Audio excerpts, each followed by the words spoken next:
Welcome back to another story on Infidelity Tales Lab. Before we begin, tell us, where in the world are you watching from? Now, let's dive into today's story. Chapter 1. The Toast That Changed Everything. Rex Hastings had always been a man who remembered everything. Every slight, every kindness, every moment that mattered. As he stood in the opulent ballroom of the Grandview Country Club, watching his new wife Gwendolyn Charles, now Hastings, dance with her father Philip Charles, he should have felt nothing but joy. Instead, a cold calculation had begun forming in his mind. The wedding had been perfect, at least on the surface. Gwen looked radiant in her designer gown, her auburn hair cascading in perfect waves. The Charles family had spared no expense: crystal chandeliers, imported flowers, and a guest list that read like a who's who of the city's elite. Rex had paid for none of it, a fact that Philip Charles made sure everyone knew. Ladies and gentlemen, if I may have your attention, Glenn Charles, Gwen's younger brother, stood with a champagne flute raised high. At 28, Glenn was everything Rex wasn't: trust fund privileged, Harvard educated, and possessed of the casual cruelty that came with never wanting for anything. The room quieted as Glenn's voice carried across the marble floors. "I'd like to make a toast to my sister and her new husband." His eyes found Rex across the room, a smirk playing at his lips. "You know, when Gwen first told us about Rex, we were surprised. She married down. This guy's been living in his mom's basement since high school." Laughter rippled through the crowd. Rex felt every eye in the room turn to him, saw the mixture of pity and amusement on the faces of Gwen's friends and family. His wife, stood frozen, not defending him, not stopping her brother, just standing there with a tight smile. Philip Charles rose from his seat at the head table, his silver hair gleaming under the lights. "Welcome to the family, loser," he called out, raising his own glass. The laughter grew louder. Rex had lived in his mother's basement for 6 months while he renovated the house he'd bought with cash from his military savings. The house that was now worth $2 million.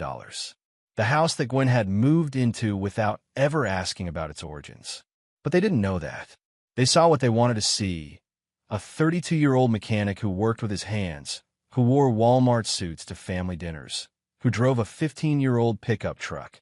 They never asked why his mother's basement had custom Italian marble, or why he paid cash for everything, or why he never seemed concerned about money despite his modest job.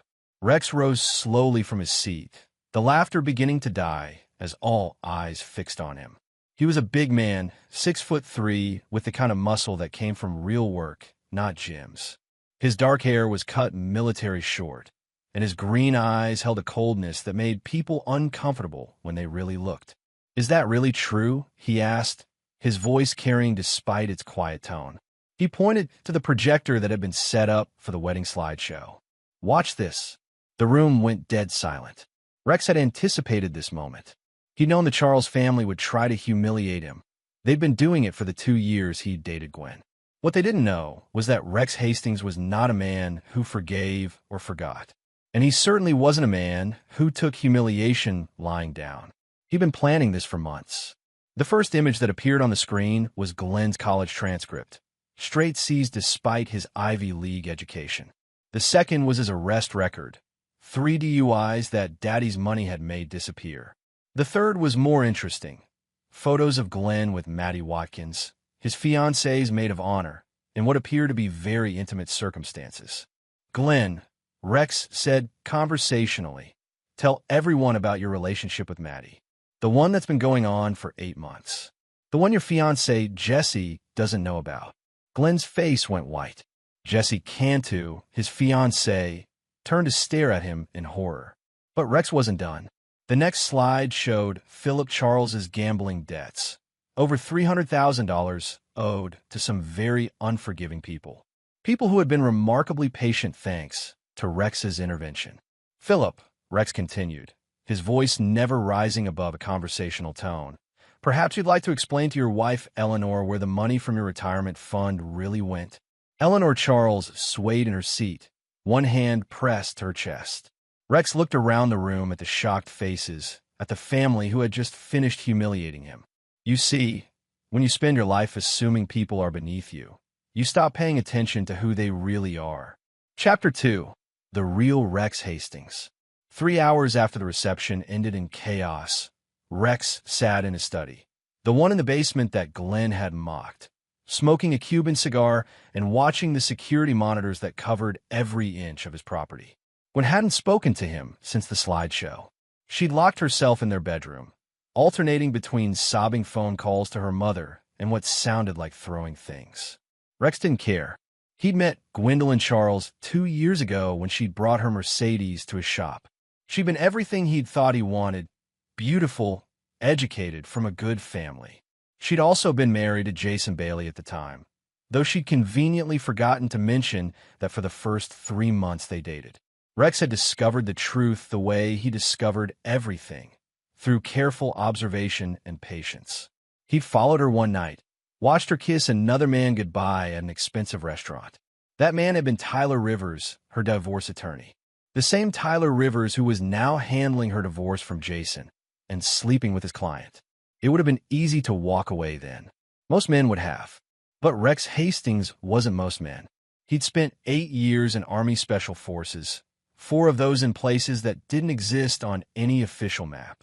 He'd learned patience, planning, and the art of getting revenge on people who thought they were untouchable. So instead of leaving, he'd started planning. The basement study was his sanctuary. Military precision organized everything. File cabinets with detailed dossiers on everyone in Gwen's life, computers with encrypted drives, and a safe containing documents that would destroy half the prominent families in the city. The walls were lined with monitors showing feed from cameras he'd placed throughout the house, in Gwen's car, and in a dozen other strategic locations. Rex had learned early that information was the ultimate weapon. His phone buzzed. A text from an unknown number. "Nice show tonight. We should meet." A friend. Rex smiled. He'd been expecting this.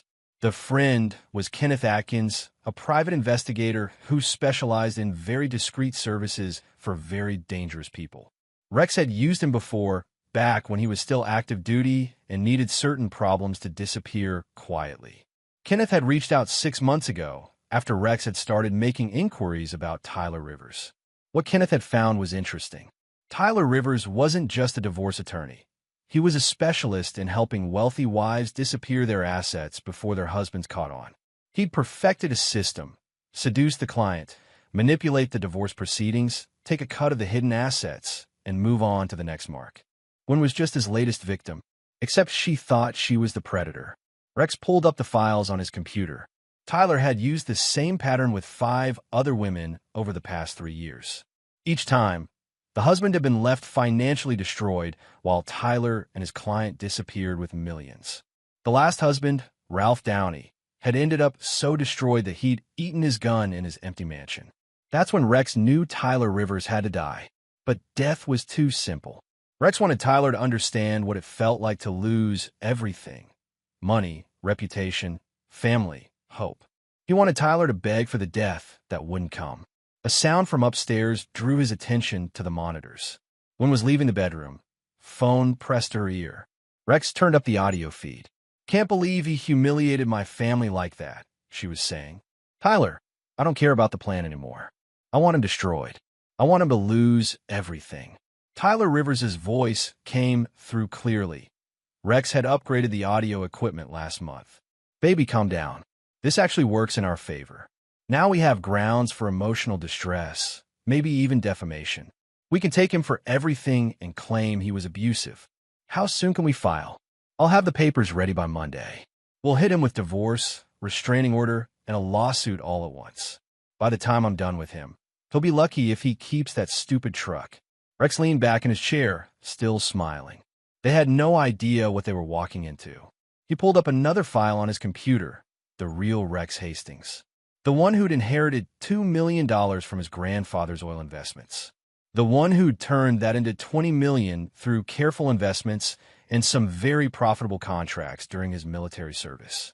The one who owned the auto shop where he worked, plus 3 others across the state.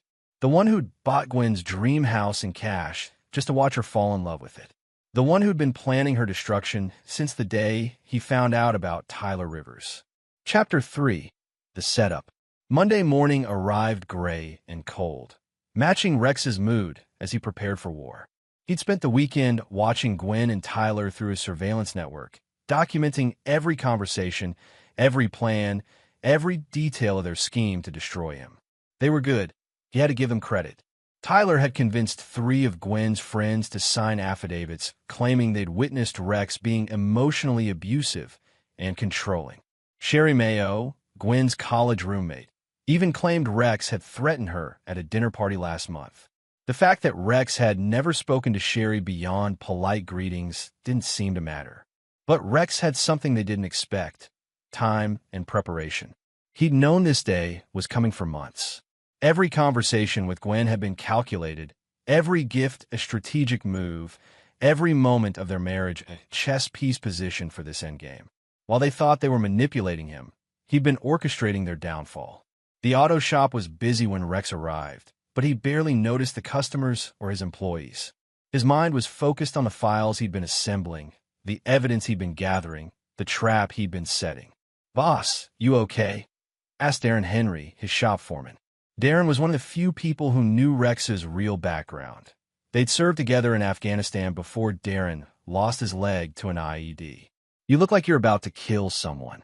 "Not kill," Rex said quietly. "Something worse." At 10:30, a process server arrived with the divorce papers. Rex read them while drinking coffee, noting every lie, every exaggeration, every legal maneuver Tyler thought would work. The man was good. The papers painted Rex as an unstable, abusive husband who trapped an innocent woman in a nightmare marriage. If a judge saw only these papers, Rex would lose everything. But Rex had insurance. He picked up his phone and dialed a number he'd memorized months ago. "Christoph, it's Rex. Is your offer still good?" Christoph Archer was what polite people called a debt collector and what realistic people called a loan shark. He was also the man who owned Philip Charles's gambling debts, debts that Rex had quietly purchased last month for 70 cents on the dollar. "Rex, my friend, of course. When do you want me to collect?" "Tonight. Make it memorable, but don't permanently damage him. I need him functional for what comes next. Consider it done." "What about the interest payments you've been making?" "Stop them. Let him know exactly how much trouble he's in." Rex's next call was to Kenneth Atkins. "Kenneth, I need you to deliver some packages today. To every law firm in the city. Make sure Tyler Rivers knows they're coming." The packages contained copies of Tyler's files on his previous victims, along with documented evidence of his pattern of fraud. Rex had spent months gathering the evidence, tracking down ruined husbands, building an ironclad case that would destroy Tyler's career and land him in prison. But prison wasn't enough. Rex's final call was to someone who didn't have a name, just a number. The voice that answered spoke with a slight accent that could have been Eastern European or Middle Eastern. It was deliberately hard to place. "Rex Hastings. How interesting. I wonder when you would call. Is the girl still available?" "Lynn?" "Yes, though she's become quite expensive since her last assignment." Lynn Chung was what the intelligence community called a honey trap, a specialist in seducing targets and extracting information. Rex had worked with her once during a black operation in Thailand. She was beautiful, brilliant, and absolutely without conscience when it came to her work. "I need her to get close to Tyler Rivers. Complete infiltration. Make him fall in love. Make him trust her. Make him tell her everything. Timeline. She has 2 weeks to make contact, 1 month to gain his trust. After that, I'll give you the endgame. Payment, $200,000, plus a bonus if she's willing to go further than usual." "How much further?" Rex smiled coldly. "As far as necessary." After hanging up, Rex returned to reading Tyler's divorce filing. The man had been thorough: claims of emotional abuse, financial manipulation, threats against Gwen's family. All lies, but well-crafted lies that would be hard to disprove in court. What Tyler didn't know was that Rex had been recording everything for months. Every conversation, every argument, every intimate moment between Tyler and Gwen. The cameras in their house weren't just for security, they were insurance policies. But more than that, Rex had spent 2 years studying Tyler Rivers the way a sniper studies a target. He knew Tyler's weaknesses, his fears, his guilty secrets. He knew about Tyler's cocaine habit, carefully hidden from his law partners. He knew about Tyler's gambling problem, worse than Philip Charles's. He knew about the trust fund Tyler had embezzled from his own mother, thinking she'd never notice because of her dementia. Most importantly, Rex knew about Tyler's real father, the one Tyler thought no one knew about, the one who would be very interested to learn he had a son, the one who ran the most feared crime family on the East Coast. Rex had been saving that particular revelation for the right moment. As he closed the divorce files, Rex felt the familiar calm that came before action. He'd spent months in preparation, and now the war was beginning. Gwen and Tyler thought they were hunters, but they'd made one crucial mistake. They'd chosen to hunt the apex predator. Chapter 4. The Trap Springs. 2 weeks after the divorce papers were served, Rex watched from his surveillance center as his plan began to unfold. Tyler Rivers was about to have the worst day of his life, and he didn't even know it yet. Lin Sheng had exceeded Rex's expectations. Within 5 days, she'd accidentally bumped into Tyler at his favorite coffee shop, spilling espresso all over his expensive suit. By day 7, they were having dinner at the city's most exclusive restaurant. By day 14, Tyler was canceling meetings with Gwen to spend time with his new obsession. Rex watched the feed from the camera Lin had planted in Tyler's downtown penthouse. Tyler was pacing, phone pressed to his ear, while Lin lounged on his Italian leather sofa, wearing nothing but one of his shirts. "Gwen, I told you, something came up," Tyler was saying. "We can discuss the deposition prep tomorrow." Gwen's voice came through clearly, sharp with anger. "Tyler, I'm paying you a fortune to destroy my husband, not to chase after some Asian girl you picked up in a coffee shop." Rex smiled. Racial slurs weren't a good look in divorce proceedings, especially when they were being recorded. "Don't talk about Lynn that way," Tyler snapped. "And don't tell me how to do my job. I've been handling divorces since before you knew what a prenup was. Maybe I should find a new attorney. Good luck. After what your husband pulled at the wedding, no decent firm in the city will touch you." Tyler hung up and turned to Lynn, who was pretending to read a magazine. "Sorry about that, baby. Client drama." Lynn looked up with perfectly crafted concern. "The woman from the other night?" She seemed intense. "Gwen's just stressed. Her husband turned out to be more than she bargained for." "What do you mean?" Tyler sat beside her, running his hand through her long black hair. "Let's just say Rex Hastings isn't the simple mechanic everyone thought he was. The man has resources we didn't expect. Resources, money, information, the kind of connections that make problems disappear." Lynn moved closer, her voice dropping to a whisper. "That sounds dangerous. Are you safe?" "I'm fine. I've handled worse than Rex Hastings." Rex laughed at that. Tyler had no idea what he was dealing with. The intercom in Rex's study buzzed. "Boss, Kenneth's here," came Darren's voice. "Send him down." Kenneth Atkins descended into the study carrying a thick manila folder. The private investigator looked tired but satisfied, the expression of a man who'd been up all night gathering dirt. "You're going to love this," Kenneth said, dropping the folder on Rex's desk. Tyler Rivers just made the biggest mistake of his life. Rex opened the folder and began reading. The first document was a bank statement showing a $2 million transfer from Tyler's trust account to an offshore bank in the Cayman Islands. The second was a recorded phone conversation between Tyler and a man named Bobby Bennett, discussing the laundering of money from a construction fraud scheme. "How did you get this?" Rex asked. "Tyler's been using a new accountant, Mitchell Doherty. Mitchell's good at hiding money, but he's better at keeping records for insurance." When I explained that Tyler was about to be investigated by both the FBI and the State Bar Association, Mitchell decided cooperation was his best option. Rex continued reading. Tyler hadn't just been stealing from divorce clients. He'd been running a complex fraud operation involving construction contracts, environmental cleanup funds, and insurance settlements. The man had stolen over $15 million in the past 3 years. "There's more," Kenneth said. "Tyler's been blackmailing some of his clients. Remember Renee Vasquez, the pharmaceutical heiress who divorced her husband last year?" Rex nodded. The Vasquez divorce had been front-page news, a bitter battle that ended with the husband getting almost nothing. Tyler has videos of her killing her first husband. Made it look like a heart attack, but she used a rare poison that Tyler helped her obtain. He's been bleeding her for $2 million a year to keep quiet. Rex set down the documents. How many people has this man destroyed? Directly? At least 20 families. Indirectly? Hundreds. The construction fraud alone put 3 companies out of business. 400 jobs lost. Rex felt the cold anger building in his chest. Tyler Rivers wasn't just a criminal. He was a predator who destroyed lives for profit. The kind of man Rex had been trained to eliminate. Kenneth, I need you to compile everything into 3 packages. 1 goes to the FBI, 1 to the district attorney, and 1 to the State Bar Association. But don't deliver them yet. What's the timeline? I want Tyler to understand what's coming. Give him the fear first, then the consequences. Rex's phone buzzed with a text from Lynn. T confessed to GW affair. Says she was supposed to be quick mark, but turned into liability. Planning to frame her for emotional abuse claims. Wants her psychiatric evaluation to show instability. Will testify against her if needed. Rex smiled. Tyler Rivers was about to learn that betraying your conspirators was a dangerous game.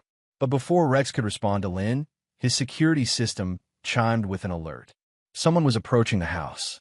The monitors showed Gwen's Mercedes pulling into the driveway, followed by a police cruiser. Rex watched as Gwen got out of her car and spoke to the uniformed officers. She was animated, gesturing toward the house, clearly upset about something. After a brief conversation, she led the officers to the front door. The doorbell rang.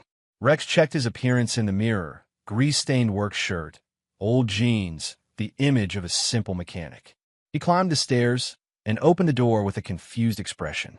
Mr. Hastings? The older officer was polite but wary. I'm Officer Jesus Rocha. This is Officer Edwin McCann. We've had a complaint about some disturbing materials found on your wife's computer. Rex frowned. What kind of materials? Gwen stepped forward, her face a mask of righteous indignation. Don't act innocent, Rex.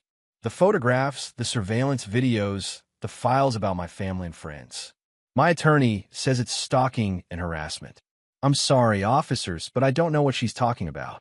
Officer Rocha held up a tablet, showing what appeared to be screenshots from Rex's surveillance system. Mr. Hastings, these appear to be from cameras placed in your home without your wife's knowledge or consent. That's illegal in this state. Rex examined the images, his expression shifting from confusion to understanding to anger.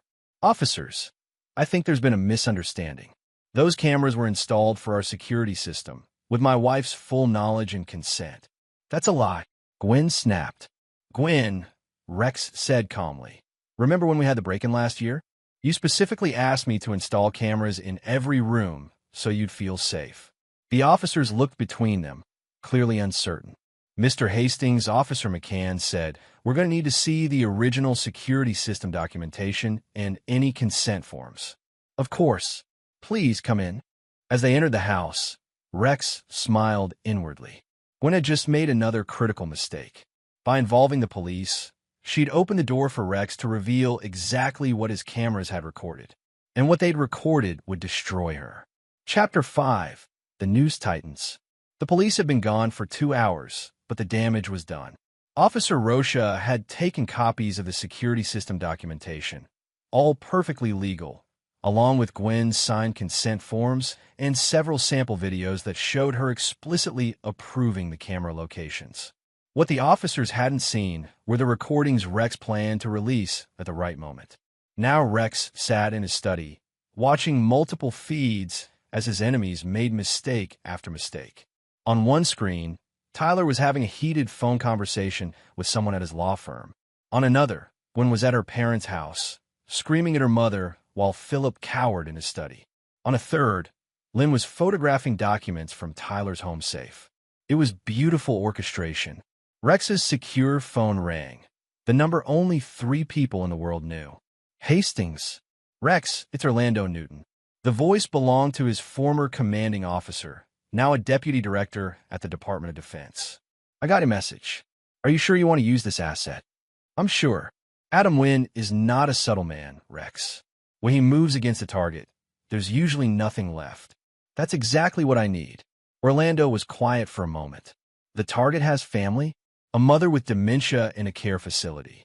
She's the only innocent in this equation. She'll be protected, but everyone else. I understand. 24 hours, Rex. After that, this conversation never happened. Rex hung up and turned his attention back to the monitors. Tyler had finished his phone call and was now pouring himself a large scotch, his third since the police visit. Lynn was curled up beside him, running her fingers through his hair while he ranted. That bastard is playing games with me, Tyler was saying. First the wedding slideshow, now police at his door. He's trying to provoke me. Maybe you should walk away, Lynn suggested. Find an easier target. No, I've invested too much time in this. Besides, Gwen's loaded. Her family has money going back generations. What if he has more resources than you think? Tyler laughed bitterly. He's a mechanic, Lynn. He lives in his mother's basement and drives a pickup truck. Whatever money he had for that slideshow, it's probably gone. Rex made a note to send Tyler a gift, something that would show him exactly how wrong he was. His regular phone buzzed with a text from Kenneth. Package delivered to Tyler's office. Partners calling emergency meeting. Bar Association launching investigation. FBI requesting interview. Perfect timing. Rex pulled up Tyler's office cameras. Kenneth had installed them during a security consultation last month. The feed showed Tyler's law partners, Philip Gifford and Jerry Gillespie, waiting in the conference room while Tyler paced outside, phone pressed to his ear. I don't care what the FBI wants, Tyler was shouting into the phone. This is a witch hunt orchestrated by client's husband. It's all fabricated. Through the conference room window, Rex could see Philip Gifford reviewing the evidence Kenneth had compiled. The man's face was growing paler by the page. Tyler, Jerry called out, get in here. Now, Tyler entered the conference room and closed the door. Rex turned up the audio. Sit down, Philip said quietly. We need to talk about these allegations. They're all lies, Philip. Rex Hastings is. Tyler. Jerry's voice was deadly calm. Did you or did you not steal $2 million from the Vasquez estate? That's ridiculous. Because we have bank records showing transfers from our trust account to offshore banks in the Cayman Islands. Transfers that you authorized. Tyler's face went white. That's for legitimate case expenses. $2 million in case expenses. Philip stood up. Tyler, we've been partners for 8 years. I've known you since law school. Don't lie to my face. I can explain. Explain this, Jerry said, sliding a photograph across the table. This is you meeting with Bobby Bennett last month. Bobby Bennett, who's currently under investigation for construction fraud. The same Bobby Bennett who's named in these FBI documents as a co-conspirator. Tyler sank into his chair. You don't understand. I got over my head. These people, they don't take no for an answer. What people? The ones Bobby works for. They needed someone to launder money through legal settlements. They said if I didn't help, they'd kill me. Rex laughed softly. Tyler was telling the truth, but only part of it. He'd volunteered for the money laundering operation, seeing it as an easy way to make millions. The death threats had come later, when he tried to negotiate a bigger cut. Tyler, Philip said slowly, are you telling us that this law firm has been used to launder money for organized crime? It's not that simple. Answer the question. Yes, Tyler whispered. But I can fix this. I can make it all go away. How? Rex Hastings. He's the one who gave this information to the FBI. If something happens to him, if he has an accident or disappears, the investigation dies with him. The room went dead silent. Rex leaned forward, making sure his recording equipment was capturing every word. Tyler, Jerry said very carefully, are you suggesting we murder a client's husband? I'm suggesting we protect ourselves by any means necessary. Philip Gifford stood up and walked to the door. Security, please escort Mr. Rivers from the building. He's no longer a partner in this firm. Philip, wait. Don't. Jerry was gathering the files from the table. Don't say another word. You've destroyed this firm, Tyler. 20 years of building a reputation, gone because you got greedy. Security guards entered and flanked Tyler. As they let him out, he looked back at his former partners. This isn't over. Rex Hastings is going to pay for what he's done. Rex smiled and made another note. Tyler had just threatened to murder him in front of witnesses. That would be useful in court. But court was the least of Tyler's problems now. Rex picked up his secure phone and dialed Adam Wynn's number. It's time. Understood. The target. Tyler Rivers, downtown penthouse, probably armed and definitely dangerous. Consider him hostile. Rules of engagement. No permanent damage yet. I want him functional but scared. Make him understand that his life belongs to me now. Copy that. What about the woman he's with? Rex glanced at the monitor, showing Lynn curled up on Tyler's couch. She's one of ours. Extract her safely. 20 minutes. Rex hung up and settled back to watch the show. Tyler Rivers was about to learn what happened when you threatened Rex Hastings. And this was just the beginning. Chapter 6. The Hunter Becomes Prey. Tyler Rivers was drunk, angry, and making increasingly poor decisions. Exactly where Rex wanted him. The penthouse cameras showed Tyler pacing like a caged animal, bottle of scotch in one hand, phone in the other. He'd been calling contacts all evening, trying to find someone willing to handle his Rex Hastings problem. So far, he'd struck out. The kind of people who solve problems with violence weren't eager to work with someone under FBI investigation. Lynn sat on the couch, watching Tyler with carefully crafted concern. She'd already planted 3 additional recording devices around the apartment and photographed every document in Tyler's safe. More importantly, she'd convinced Tyler to tell her everything. His crimes, his plans, his desperate schemes to escape the trap closing around him. Rex's phone buzzed with a text from Adam Wynn. In position. Ready on your signal. Not yet. Rex wanted Tyler to dig the hole a little deeper first. Baby, come sit down, Lynn called out. You're making me nervous. Tyler collapsed beside her, reeking of alcohol. I'm sorry, sweetheart. This is just... everything's falling apart. Tell me what's happening. Maybe I can help. Tyler laughed bitterly. Unless you know someone who can make the FBI disappear, I don't think so. What did you do? What didn't I do? Tyler took another drink. Fraud, money laundering, blackmail, theft. I've been stealing from clients for years, Lynn. Millions of dollars. Oh my God. And now, some mechanic, some fucking nobody, has destroyed everything. Rex Hastings uploaded my entire life to the FBI like it was a goddamn email attachment. Lynn moved closer, her hand on Tyler's chest. Who is he really? This Rex? I don't know. Tyler slammed the bottle down. Gwen says he's just a mechanic who lives with his mother, but mechanics don't have the resources to do what he's done. Mechanics don't have FBI connections. What are you going to do? Tyler was quiet for a long moment, staring out at the city lights. I'm going to kill him. Tyler, I'm serious. It's him or me now. If Rex Hastings dies, the investigation dies with him. His evidence becomes hearsay, his recordings inadmissible. I can claim he was stalking and harassing me, that he fabricated everything out of jealousy. What about Gwen? She'll back me up. She hates him more than I do now. Rex texted Adam. Subject just confessed to planned murder. Move in 60 seconds. On the monitor, Tyler was pulling a gun from a drawer, a chrome-plated .45 that he probably thought looked intimidating.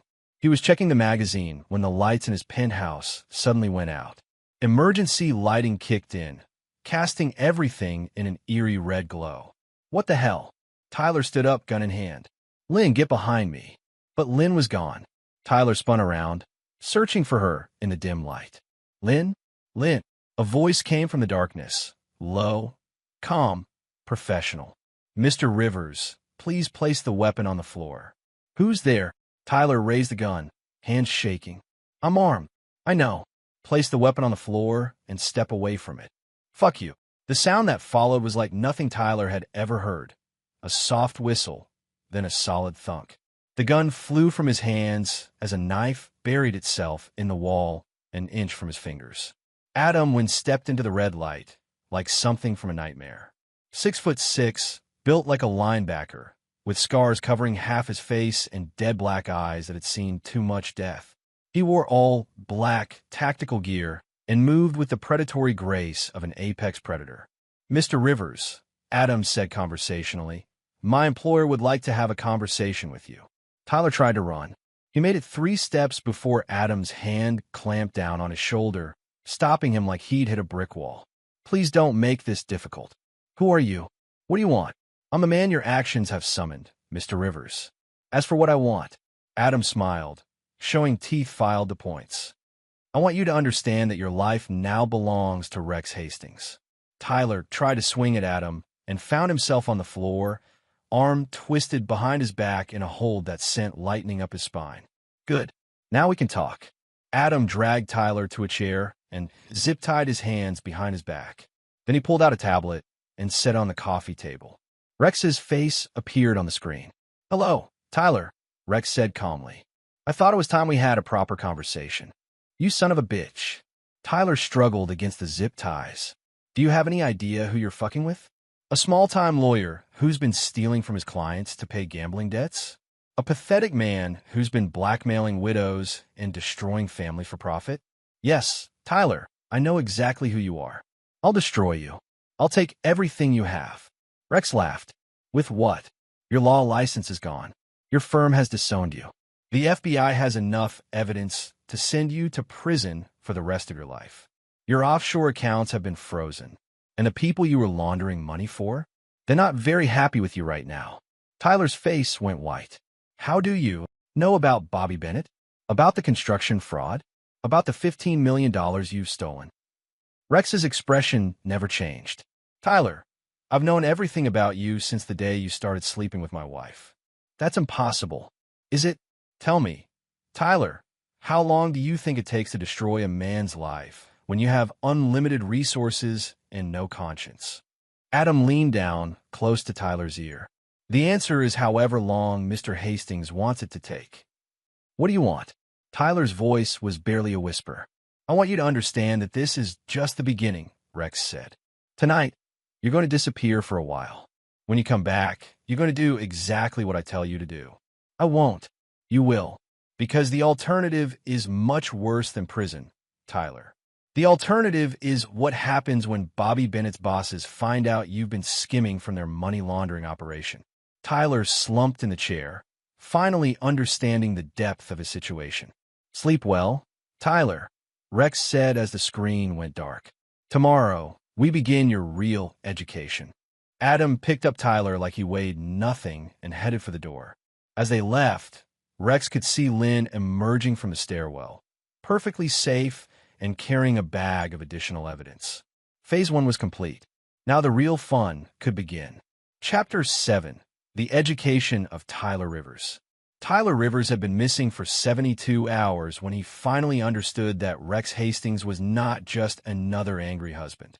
He sat in a windowless room that could have been anywhere: a basement, a warehouse, an abandoned building. His chair was bolted to the floor, and despite his best efforts, he couldn't break free from the restraints. Worse, he was starting to suspect that escape wasn't the real problem.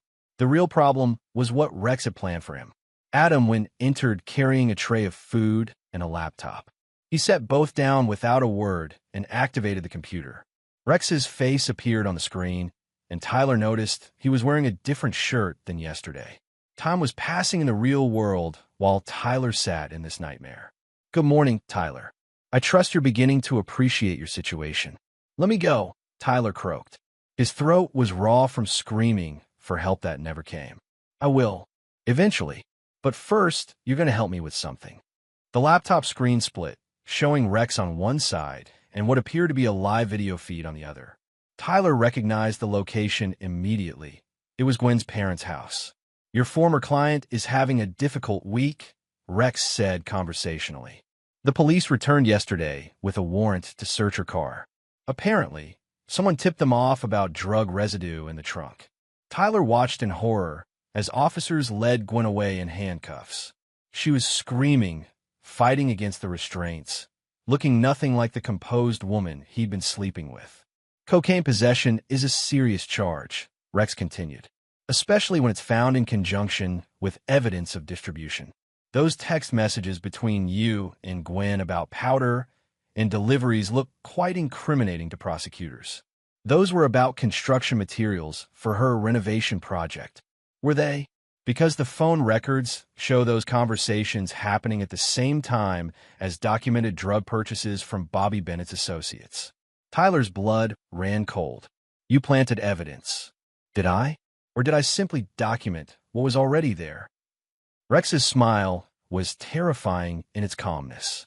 You see, Tyler, when you've been stealing from drug dealers, they tend to use your services for other things, like moving product through your legitimate business operations. The video feed switched to show Glenn Charles being arrested at his office. He was crying, begging the officers to contact his lawyer. Glenn's been charged with fraud and embezzlement from his own company, Rex explained. Apparently, he's been stealing from employee pension funds to pay gambling debts. The evidence is quite conclusive. You're destroying innocent people. Rex's expression didn't change. Innocent? Glenn Charles stole $2 million from people who trusted him. Your wife has been using your relationship to funnel drugs through her family's legitimate businesses. And Philip Charles. The feed switched again, showing Philip being loaded into an ambulance. Well, Philip just had a very serious conversation with some people about his gambling debts. Is he dead? Broken legs, broken arms, but alive. Christoph's people are professionals. They know how to send a message without creating a corpse. Tyler was beginning to understand the scope of what Rex had orchestrated. This wasn't just revenge, it was systematic destruction. What do you want from me? Your cooperation. You're going to help me finish this. I won't. You will, Rex interrupted. Because if you don't, the video of you confessing to Renee Vasquez's murder goes to the FBI today. Tyler went white. What video? The laptop screen showed Tyler in his penthouse, drunk and angry, telling Lynn about his blackmail schemes. But this wasn't the conversation Tyler remembered. In this version, he was confessing to helping Renee poison her first husband. That's not. I never said that. Didn't you? The audio is quite clear. Modern technology makes it very easy to create convincing evidence. Tyler, especially when the source material is extensive. Tyler realized he was looking at deepfake technology, sophisticated enough to fool anyone who was an expert. Rex had taken hours of recorded conversations and created a confession that would destroy Tyler's life. Here's what's going to happen, Rex continued. You're going to sign a confession detailing every crime you've committed. You're going to implicate everyone you've worked with.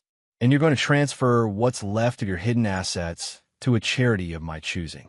And if I refuse, then you go to prison for murder. Your remaining family members have tragic accidents, and the people you've been stealing from learn exactly where you are. Adam placed a pen and legal documents in front of Tyler. The confession was already prepared, typed in perfect legal language, detailing crimes Tyler hadn't even remembered committing. You have 1 hour to decide, Rex said. Choose wisely. The screen went dark, leaving Tyler alone with his thoughts and the weight of his choices. In his study, Rex watched Tyler through the surveillance cameras, noting every micro-expression, every sign of psychological pressure. The man was breaking down exactly as planned. Rex's phone buzzed with a text from Lynn. Mission complete. Tyler's accounts accessed. Total recovery, $18.2 million. Another text, this one from Kenneth. FBI took the bait. Federal task force forming. RICO charges pending. And finally, one from Adam. Subject ready for phase 2. Orders. Rex smiled and began typing his response. Tyler Rivers was about to learn that signing the confession was just the beginning of his education. The real lessons were about to start.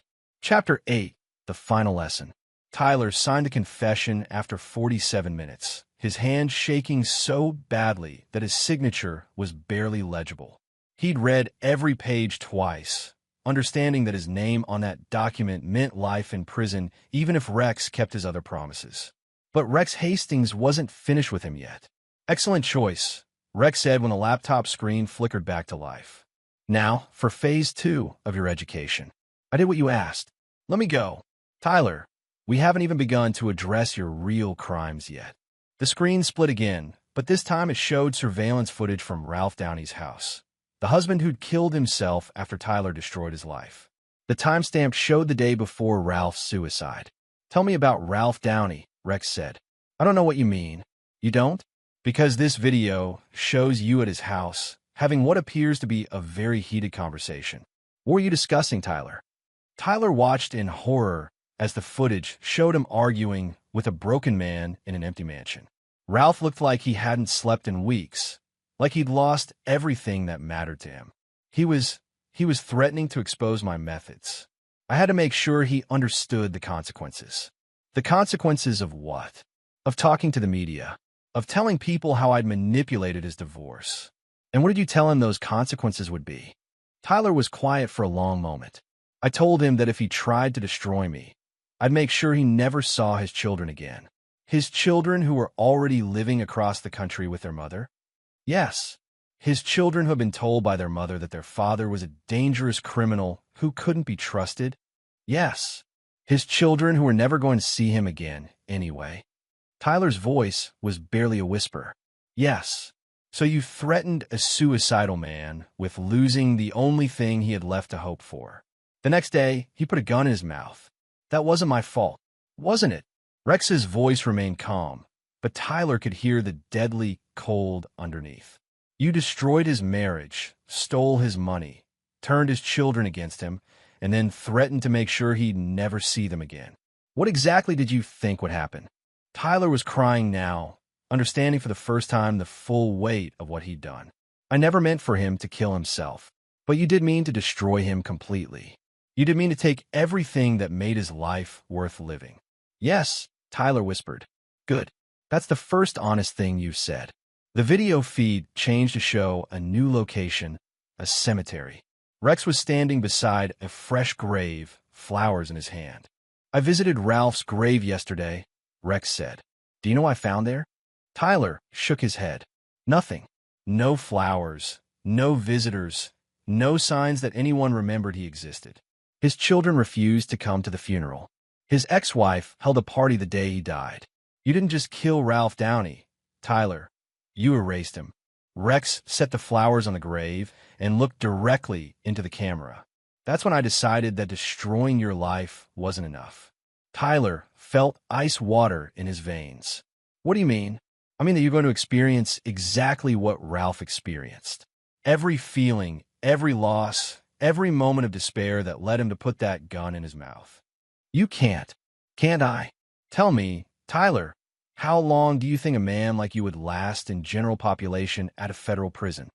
The implication hit Tyler like a physical blow. Rex wasn't just sending him to prison. He was sending him to die. But I have a better idea, Rex continued. Something more educational. Adam entered the room, carrying what appeared to be a doctor's bag. Tyler tried to struggle as Adam prepared a syringe. Don't worry, Rex said. It's not poison. It's a very special cocktail designed by some very talented chemists. You're going to experience every emotion that Ralph Downey felt in his final weeks. The despair, the hopelessness, the crushing weight of having lost everything that mattered. That's insane, is it? You seem to think driving people to suicide is acceptable business practice. I'm simply giving you a more direct education in the consequences. The needle went into Tyler's arm before he could protest further. The beautiful thing about modern pharmacology, Rex explained as Tyler began to feel the effects, is that we can induce specific emotional states with remarkable precision. Over the next few hours, you're going to feel exactly what your victims felt. Tyler's vision began to blur, and a crushing sense of despair settled over him like a physical weight. Every mistake he'd ever made, every person he'd hurt, every moment of cruelty seemed magnified until it was unbearable. Please, he whispered, make it stop. No, Rex said simply. This is your education, Tyler. This is what it feels like to be on the receiving end of your particular brand of justice. Hours passed, or maybe days. Tyler couldn't tell anymore. The drugs made time elastic, stretching moments of despair into eternities. He found himself thinking about Ralph Downey, understanding for the first time what that final day must have been like. When the effects finally began to wear off, Tyler was a broken man. He looked up at the camera with hollow eyes. I understand, he whispered. Do you? I'm going to prison. I'm going to die there, and no one will remember me. That's right. But first, you have one more job to do. Tyler didn't ask what it was. He no longer had the strength to fight. You're going to call a press conference, Rex explained. You're going to confess to everything, every crime, every victim, every life you've destroyed. You're going to make sure the families you've hurt get some measure of justice. And then you disappear forever. Rex's image faded from the screen, leaving Tyler alone with the weight of his choices and the crushing knowledge that Rex Hastings had won completely. In his study, Rex watched Tyler's broken form on the monitor and felt no satisfaction, no joy, no sense of victory. This had never been about feeling good. It had been about balance. The scales were finally even. Chapter 9. The Last Laugh. 6 months later, Rex Hastings stood in his renovated garage, watching the sunset through clean windows while classic rock played softly in the background. The space had been transformed. No longer a working auto shop, but a showroom for his collection of restored muscle cars. The Camaro he was polishing had belonged to Ralph Downey. Rex had bought it from the estate sale and spent months bringing it back to its former glory. The Tyler Rivers case had closed 3 weeks ago with a guilty plea to 47 federal charges. Tyler had kept his word about the press conference, confessing to crimes spanning a decade and implicating dozens of co-conspirators. The man who emerged from that windowless room bore little resemblance to the arrogant attorney who'd stolen millions from desperate families. Tyler was serving consecutive life sentences in a maximum security federal prison. Rex had made sure he was placed in general population, exactly as promised. According to Kenneth's contacts in the prison system, Tyler spent 23 hours a day in protective custody after 3 separate attempts on his life. The other hour was spent in a concrete exercise yard, alone, counting down the days until someone finally succeeded in killing him. Rex felt no sympathy. Gwen had lasted 2 months in county jail before hanging herself with a bedsheet. Her suicide note blamed Rex for destroying her family, claiming he'd manipulated her into the affair with Tyler. The note conveniently omitted her plans to steal his assets or her drug distribution activities. Rex had attended the funeral, standing in the back while Philip Charles, wheelchair-bound and broken, buried his daughter. Glenn Charles had disappeared entirely. Officially, he'd fled the country to avoid prosecution for pension fraud. Unofficially, he'd made the mistake of trying to blackmail one of Bobby Bennett's associates and had been dissolved in acid at a chemical processing plant outside the city. Rex neither confirmed nor denied his involvement in Glenn's fate. Philip Charles lived in a nursing home now, his gambling debts having consumed what remained of the family fortune. His broken bones had healed badly, leaving him unable to walk without assistance. Eleanor visited him twice a week, though she'd filed for divorce and moved in with her sister. The Charles family legacy, 3 generations of social prominence, had died with Gwen. The doorbell chimed, interrupting Rex's thoughts. Security monitors showed Kenneth Atkins at the front door, carrying a bottle of expensive scotch and wearing the satisfied expression of a man whose work was finally complete. "Kenneth," Rex said, opening the door. "Right on time. The FBI closed the last of the Tyler Rivers investigations today," Kenneth said, following Rex back to the garage. 73 arrests, 24 convictions, over $40 million in recovered assets. They're calling it the biggest white-collar crime bust in state history. Good. Kenneth poured 2 glasses of scotch and handed one to Rex. The families Tyler destroyed have been made whole. The Downey children received full restitution plus damages. Most of the other victims got their money back with interest. What about the money Tyler had hidden offshore? Every penny recovered. Lynn's work was exceptional. She got access to accounts Tyler thought were completely secure. Rex nodded. Lynn Chung had disappeared after the operation concluded, presumably back to whatever shadow organization employed her. She'd left behind a single note: payment received. Pleasure doing business. Speaking of payments, Kenneth continued. Adams sent his final report. Tyler Rivers was found dead in his cell this morning. Rex felt nothing at the news. Ow! Officially? Heart attack. Unofficially? Someone slipped him a very specific cocktail of drugs that mimicked the symptoms of cardiac arrest. The same cocktail that was used on Ralph Downey's first wife all those years ago. Poetic justice. Tyler had died the same way his blackmail victim had killed her husband. Any loose ends? Rex asked. None. Bobby Bennett's entire organization is either dead or in federal custody. The corruption at Tyler's law firm led to investigations of half the judges in the state. The Charles family assets have been distributed to creditors and charity. It's over, Rex. Rex raises glass. To Ralph Downey. To Ralph Downey, Kenneth agreed. They drank in comfortable silence for a while, watching the sun disappear behind the mountains. Finally, Kenneth spoke again. What now? You've spent 2 years orchestrating the most comprehensive revenge in criminal history. What does Rex Hastings do for an encore? Rex smiled, the first genuine smile Kenneth had seen from him in months. I disappear. What do you mean? Rex Hastings, the mechanic, dies in a tragic accident next week. Car explosion. Body too damaged to identify. Closed casket funeral. Very sad. Kenneth raised an eyebrow. And then I become someone else. Someone with a different name, a different history, a different life. The military taught you well. The military taught me that sometimes the only way to win is to disappear completely. Rex walked to a filing cabinet and pulled out a thick folder. Inside were multiple passports, driver's licenses, credit cards, and birth certificates, all with his photo, all completely legitimate, all with different names. I've been preparing for this day since I came home from overseas, Rex explained. Multiple identities, hidden assets, clean extraction routes. By tomorrow night, Rex Hastings will be a ghost. Where will you go? Somewhere warm. Somewhere no one knows my story. Kenneth finished his scotch and stood to leave. It's been an honor working with you, Rex. If you ever need anything, I won't, but thank you. After Kenneth left, Rex returned to polishing Ralph Downey's Camaro. The car was perfect now, every chrome detail gleaming, the engine purring like a predator. Tomorrow, he'd drive it to the cemetery and leave it at Ralph's grave with the keys in the ignition. Someone who appreciated classic cars would find it and give it a good home. Rex's phone buzzed with a final text from an unknown number. The wedding reception was 6 months ago. Did you get the last laugh? Rex smiled and typed his response. The laughter hasn't even started yet.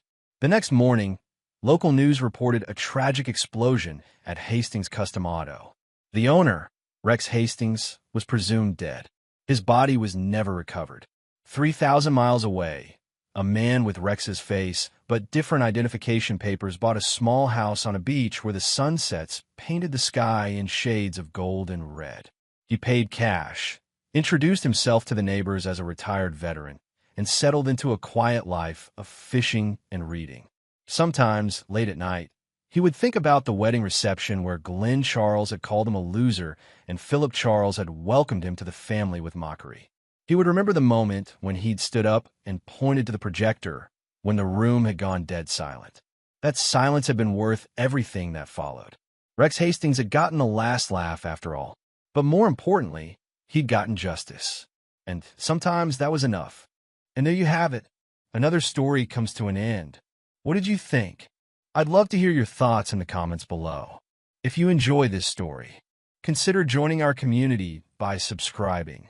It means the world to us. For more stories like this one, check out the recommended videos on screen. And I'll see you there. Welcome back to another episode of Infidelity Tales Lab. We're thankful for your continued viewership. Before we begin, tell us, where in the world are you watching from? We love knowing our global reach. Now, let's dive into today's story. Chapter 1. Foundations.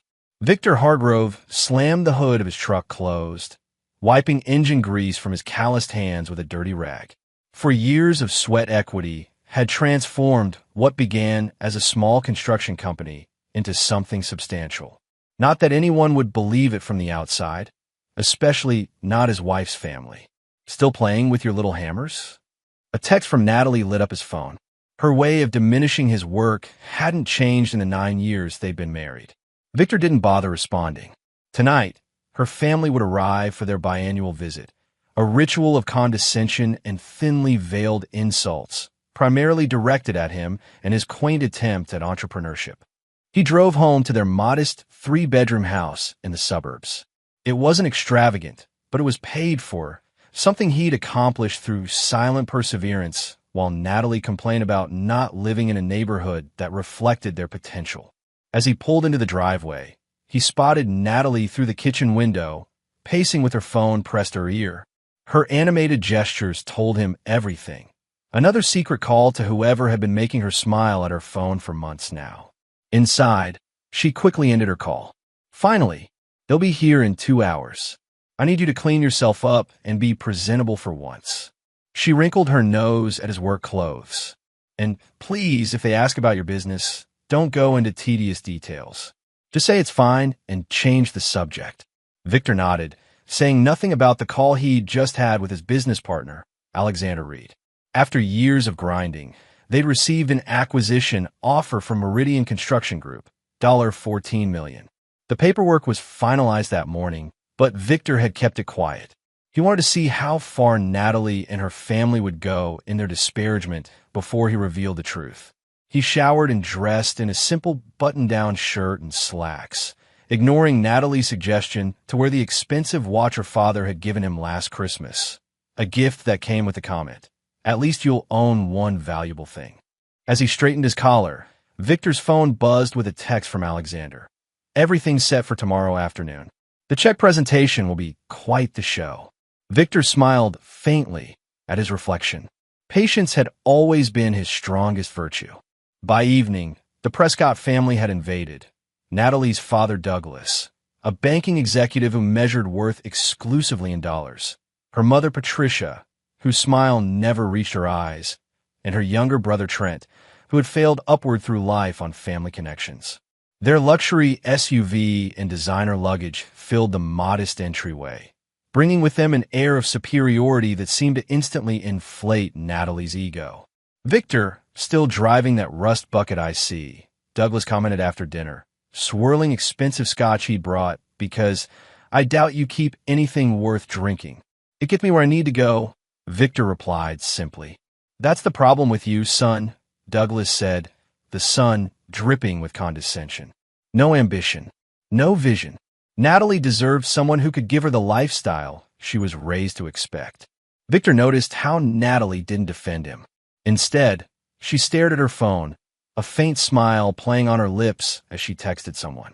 Later that night, after enduring hours of thinly veiled insults about his career, his home, and his capability as a provider, Victor overheard Natalie in the kitchen with her mother. "I don't know how much longer I can do this, Mom," Natalie whispered, unaware that Victor stood in the hallway shadow. "Darling, he's just a disappointment," Patricia replied. "We all see it. You married potential that never materialized." "Brett says I deserve better," Natalie murmured. "Your boss certainly seems to think highly of you," Patricia responded with knowing emphasis. Victor silently retreated, his suspicions confirmed. Brett Sullivan, Natalie's boss at the marketing firm where she worked. The late nights, the weekend, emergencies, the sudden business trips. It all made sense now. He made his way to the living room couch that had been prepared for him because the guests need the guest room, and Trent needs his space. As he lay in the dark, Victor didn't feel anger, only a cold, clarifying resolve. Tomorrow would change everything, but not in the way Natalie or her family anticipated. Chapter 2. Revelations. Victor woke before dawn, his back stiff from the uncomfortable couch. Through the kitchen window, he watched the sun rise, painting the sky in hues of amber and gold. Today would be the day everything changed. He prepared breakfast for everyone: pancakes, bacon, fresh fruit, and coffee. A peace offering, they might think, or the actions of a man trying too hard to impress. Let them believe what they wanted. "Morning, Victor," Douglas said, emphasizing his name like it was a joke. "Playing house husband today?" "Just being hospitable," Victor replied, sliding a plate of pancakes across the counter. Natalie entered, already dressed immaculately for the day, not bothering to thank Victor for breakfast. She kissed her father's cheek and poured herself coffee, checking her phone immediately. "So, Victor," Douglas began after everyone had gathered at the table, "Natalie tells us your little construction venture is struggling. Have you considered getting a real job? I'm sure I could find something entry-level at the bank. Nothing fancy, mind you, but steady." Victor speared a piece of pancake. "What makes you think it's struggling?" "Well," Douglas exchanged glances with Natalie. "My daughter says you've been taking on fewer projects, working longer hours, and seemed stressed about money. Classic signs of a failing small business.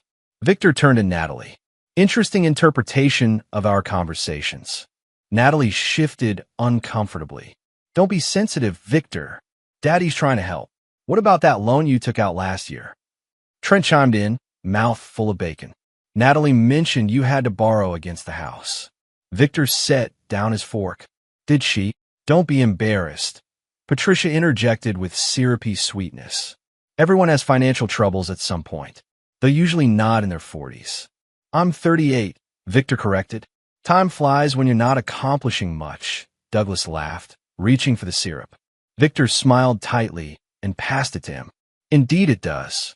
After breakfast, Victor excused himself to make a phone call. In the backyard, away from prying ears, he confirmed the afternoon's arrangements with Alexander. Everything was set. When he returned inside, he overheard Natalie in the study, her voice low and intimate. I can't talk long. They're just as awful as I described. Yes, he made breakfast, trying to impress them as usual. No, I haven't told him yet. I'm waiting for the right time. Yes, I know we agreed on this weekend. I promise after they leave. I love you too. Victor stepped away, his resolve hardening. Not only was Natalie having an affair, but she was planning something, likely to ask for a divorce once her family left. The timing couldn't be more perfect. Throughout the day, the Prescotts continued their passive-aggressive commentary. Victor endured it silently, watching the clock. At 3 o'clock, he suggested everyone gather on the back patio for afternoon coffee. I have a small surprise, Victor said mildly. Please don't tell me you're dragging us to one of your construction sites. Trent groaned. Nothing like that, Victor assured them. Just thought we could enjoy the weather. As they settled onto the patio furniture, Victor's phone pinged. Right on time. Excuse me for a moment, he said, walking toward the front of the house. Minutes later, he returned, followed by Alexander Reed in a tailored suit, and behind him, a photographer from the local business journal. Everyone, this is my business partner, Alexander, Victor announced. The Prescotts stared in confusion. Alexander was clearly wealthy. From his Italian shoes to his Rolex watch, he exuded success in the language the Prescotts understood. Pleasure to meet Vic's family at last, Alexander said warmly, though his eyes were calculating as they swept over the group. Hope you don't mind the intrusion, but we wanted to make this official. He nodded to the photographer. Make what official? Natalie asked, standing up. Alexander removed an envelope from his jacket. The buyout, of course. Meridian Construction couldn't be happier with the acquisition. Douglas frowned. Acquisition? Of Victor's company. Alexander looked genuinely surprised. You didn't tell them, Vic? Modest as always. He turned to the family. Hargrove Construction has developed a proprietary modular building system that reduces construction time by 40% while meeting all sustainability requirements. Meridian has been pursuing us for months. Before anyone could respond, Alexander held out the envelope to Victor as the photographer positioned himself. $14 million buyout. Congratulations, he announced, shaking Victor's hand as the camera flashed. A crash made everyone turn. Natalie had dropped her coffee cup, dark liquid spreading across the patio stones. Her face had drained of color. At $14 million, she stammered. Victor walked over to his wife, leaning close to her ear. I know about Brett, he whispered. And as of this moment, you get nothing. Natalie's knees buckled, and she collapsed in her chair, gasping for breath. Chapter 3. Consequences. The patio had fallen silent except for Natalie's ragged breathing. Victor straightened up, tucking the envelope into his pocket while the Prescotts stared in shock. Are you all right, Mrs. Hargrove? The photographer asked, lowering his camera. She's fine, Victor answered smoothly, just overwhelmed by the good news. We've kept this very quiet. Security reasons, you understand. Corporate espionage is a real concern in our industry. Alexander nodded knowingly. That's why we insisted on confidentiality agreements. Even family couldn't know until it was finalized. Douglas Prescott recovered first, his banker's instincts kicking in as the scent of money filled the air. Victor, my boy, he boomed, rising to clap him on the shoulder. You've been holding out on us. This calls for a celebration. Victor stepped away from his touch. Alexander, would you mind giving me a moment with my family? I believe we have some private matters to discuss. Of course, Alexander replied. I'll wait out front with Martin. We still need those final signatures for the transfer. Once Alexander and the photographer had gone, Victor turned to the Prescotts. Douglas was beaming. Patricia was straightening her blouse, as if preparing to be photographed, and Trent was already on his phone, likely updating his social media. Only Natalie remained frozen, her face ashen. $14 million, Douglas said reverently. I had no idea your little operation was worth that much. You weren't supposed to, Victor replied coldly. And it wouldn't have been if I'd listened to Natalie's constant criticism or your belittling advice. Now, Victor, Patricia began, her tone suddenly honeyed. Family can sometimes be too honest, but it's only because we care. Victor laughed, a sound without humor. Is that what you call it? When you whispered to Natalie last night that I was just a disappointment? When Douglas here suggested I get an entry-level bank job? When Trent mocked my truck and my clothes? The Prescotts exchanged uncomfortable glances. Natalie finally found her voice. Victor, please, she said weakly. Let's talk about this privately. What? Victor asked. You've had no problem discussing our marriage with your family. Or with Brett Sullivan. Natalie's eyes widened. What are you talking about? Brett. Douglas frowned. Your boss, Natalie? Victor smiled thinly. More than her boss for the past 8 months. Isn't that right, Natalie? Patricia gasped. Trent's phone slipped from his fingers. This is absurd, Natalie sputtered. Victor's just trying to distract from. From what? Victor interrupted. From the fact that while I was building a multi-million-dollar company, you were planning to leave me? That you and Brett were going to tell me this weekend, after your family left? Natalie's silence was confirmation enough. You've been checking his texts, she finally said, her voice hardening with accusation rather than remorse. I didn't need to, Victor replied. You've been careless. Hotel receipts in your car. Late-night calls in the bathroom. The sudden business trips that Brett also happened to take. And just this morning, I heard you on the phone with him. Douglas cleared his throat. This is a private matter between you two. Perhaps we should. No, Victor cut him off. You don't get to slither away now. For years, you've treated me like dirt beneath your shoes. You've encouraged Natalie to see me as a failure. You've undermined our marriage at every opportunity. We only wanted the best for her. Patricia protested weakly. The best. Victor's voice remained measured but cold. The best would have been supporting her marriage. The best would have been respecting her husband. Instead, you validated her worst instincts, her materialism, her entitlement, her disloyalty. That's not fair, Natalie said, tears now streaming down her face. You were never here. Always working, always at job sites, always with Alexander. Building something, Victor responded. Building a future while you were tearing it down. He pulled out his phone and tapped the screen, then turned it to face them. On display was a series of text messages between Natalie and Brett. Intimate, explicit, damning. How did you get those? Natalie whispered. It doesn't matter, Victor said, pocketing the phone. What matters is I have them, along with hotel receipts, credit card statements, and photographs. All documented and already delivered to my attorney this morning. Douglas stepped forward, his banker's mind calculating rapidly. Now, Victor, I'm sure we can work something out. Marriages hit rough patches. This isn't a negotiation, Victor interrupted. It's an announcement. I've filed for divorce on grounds of adultery with substantial evidence. Given Minnesota's laws, Natalie's infidelity will be considered in the division of assets. You can't just, Natalie began. I already have, Victor stated firmly. The papers were served to your office this morning. Brett received his copy as well. Natalie's phone began ringing. She fumbled for it, saw Brett's name on the screen, and answered shakily. Brett? What's happening? Victor could hear the panic in Brett Sullivan's voice from where he stood. After a moment, Natalie lowered the phone, her expression horrified. He's been fired, she whispered. The company has a strict policy against managers having relationships with direct reports. They received anonymous evidence this morning. Victor nodded once. Consequences. You vindictive bastard, Natalie hissed, her shock turning to anger. You planned all of this. No, Victor corrected her. I simply decided not to be your victim anymore. Alexander and I have been working on this deal for months, long before I discovered your affair. The timing is fortunate.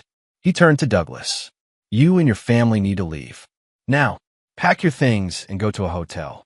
This is Natalie's house too, Patricia objected. Actually, Victor replied, the house is solely in my name. Natalie insisted on keeping her name off the deed to protect her credit when we bought it. Another fortunate decision. Douglas puffed up. You can't just throw us out. I can and I am, Victor stated calmly. You have 30 minutes, or I call the police and report you for trespassing.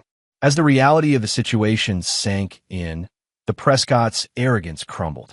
30 minutes later, they were gone, luggage hastily packed, Natalie sobbing in the back seat of her parents' SUV as they drove away.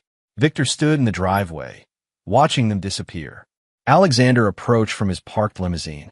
That went well, Alexander commented. Phase 1, Victor replied. They have no idea what's coming next. Chapter 4, Aftermath. 3 weeks after the Prescotts' disastrous visit, Victor sat in his attorney's office reviewing documents. The spacious corner suite offered panoramic views of downtown Minneapolis, a stark contrast to the cluttered cubicle where Natalie now worked as a customer service representative, the only job she could secure after being blacklisted in the marketing industry. She's asking for half of everything, despite the evidence of infidelity, said Dominic Weathers, Victor's attorney. The silver-haired lawyer had initially seemed too polished, too establishment for Victor's taste, but his ruthless efficiency had quickly proven his worth. That's not surprising, Victor replied, scanning the counter-proposal from Natalie's lawyer. What is surprising is that she thinks she has leverage. Dominic leaned back in his leather chair. Most clients in your position would settle. Offer her $1 million or $2 million to go away quietly. I'm not most clients, Victor said, his voice hardening. And this isn't just about money. Revenge is expensive, Dominic cautioned, both financially and emotionally. Victor looked up, his eyes cold. Then it's fortunate I have resources to spare. After the meeting, Victor drove to a small cafe in a quiet neighborhood. Inside, a tall, athletically built man waited at a corner table. Frank Donovan had served in military intelligence before becoming a private investigator. His services didn't come cheap, but his discretion and thoroughness were worth every penny. What did you find? Victor asked without preamble, sliding into the seat across from him. Frank pushed a manila folder across the table. Brett Sullivan isn't the first married man Natalie's been involved with. Victor nodded, unsurprised. How many? 3 that I could confirm over the past 5 years. All men in positions to advance her career. All married. Frank tapped the folder. Timeline, hotel receipts, photographs, witness statements from hotel staff. The works. And the Prescotts. Frank's expression turned grim. That's where it gets interesting. Douglas Prescott's banking career isn't as sterling as he pretends.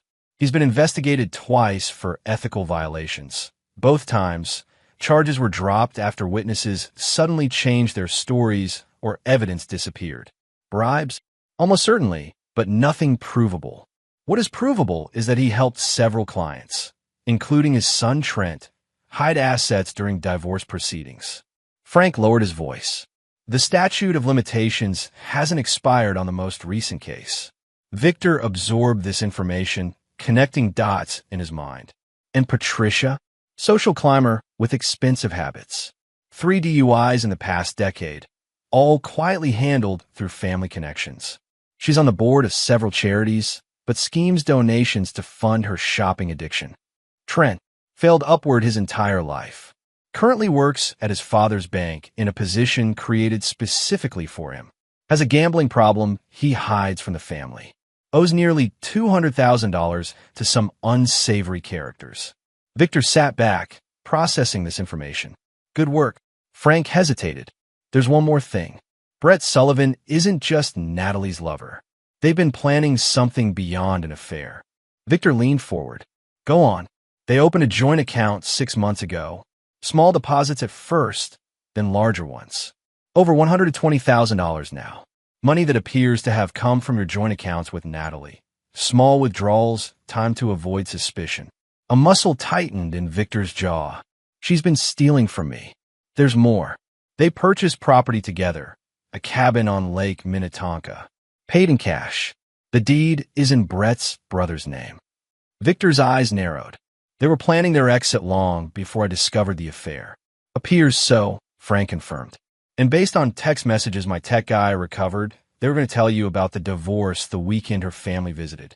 The timing of your business deal threw off their plans. Victor stood, dropping several $100 bills on the table. Send me everything. And keep digging, especially into Douglas's banking activities and Trent's gambling debts.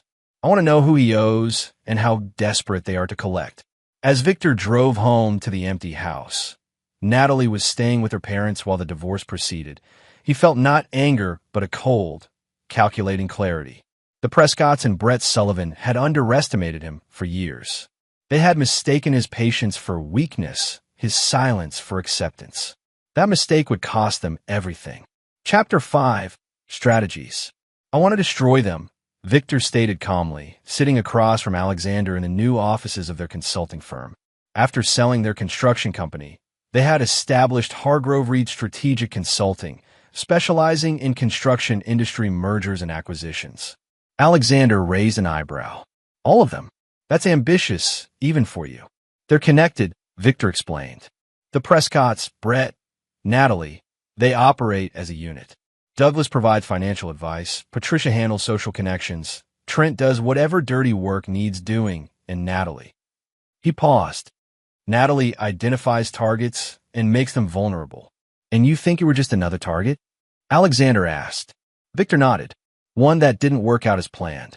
They expected a failing contractor they could bleed dry and discard. Instead, they found someone who built something valuable, something they now want a piece of. Alexander leaned forward. I'm with you, whatever you need. But let's be smart about this. What exactly do you have in mind? Victor opened his laptop, displaying a complex flowchart. I've mapped out their vulnerabilities, connections, and pressure points. Each of them has something to lose beyond money, reputation, freedom, relationships. We exploit those vulnerabilities systematically. Starting with Brett Sullivan, Victor replied. He's the weakest link. No family connections to protect him, a new job hanging by a thread, and a hidden relationship with Natalie he's desperate to preserve. The next day, Brett Sullivan arrived at his new office, a small marketing firm that had hired him despite the scandal at his previous company. Before he could even set down his briefcase, his phone rang. The caller ID showed unknown. Hello. Brett answered warily. Mr. Sullivan, Victor's voice came through clearly. I hope you're settling into your new position. Brett's face hardened. What do you want, Hargrove? Just checking in, Victor replied pleasantly. I understand congratulations are in order. New job, new lakefront property. You've been busy. Brett froze. I don't know what you're talking about. The cabin on Lake Minnetonka. Lovely area. Though it's interesting you put it in your brother Michael's name. Tax purposes, perhaps. Brett's voice dropped to a whisper. How did you? I know everything, Brett, Victor interrupted. The cabin. The joint account with Natalie. The $120,000 you've been accumulating, money taken from my accounts. I even know about the plans you made to leave once the divorce was finalized. That's none of your business, Brett hissed. Actually, it is. That money belongs to me, and I want it back. All of it. Brett laughed nervously. Or what? You'll tell your divorce attorney? Go ahead. Natalie will still get half of your millions. I'm not concerned with what Natalie gets from the divorce, Victor stated calmly. I'm concerned with what she and her family have already taken. Return the money by the end of the week, or I'll be forced to take action. Is that a threat? Brett demanded. It's a courtesy, Victor replied. One I'm not obligated to extend. After ending the call, Brett immediately called Natalie, who was staying with her parents. Her phone went straight to voicemail. Panicking, he tried Douglas Prescott's number. Sullivan. Douglas answered coldly. The Prescotts had been cool toward Brett since the revelation of the affair and the subsequent loss of Natalie's claim to Victor's fortune. He knows about the cabin, Brett blurted, and the money. He wants it all back by the end of the week. A long silence followed. Come to the house, Douglas finally said. Use the back entrance. We need to discuss this privately." That evening, the Prescotts and Brett gathered in Douglas's wood-paneled study. The atmosphere was tense, accusatory. "You assured me the cabin purchase couldn't be traced," Douglas snapped at Brett. "It shouldn't have been," Brett defended. "We used cash.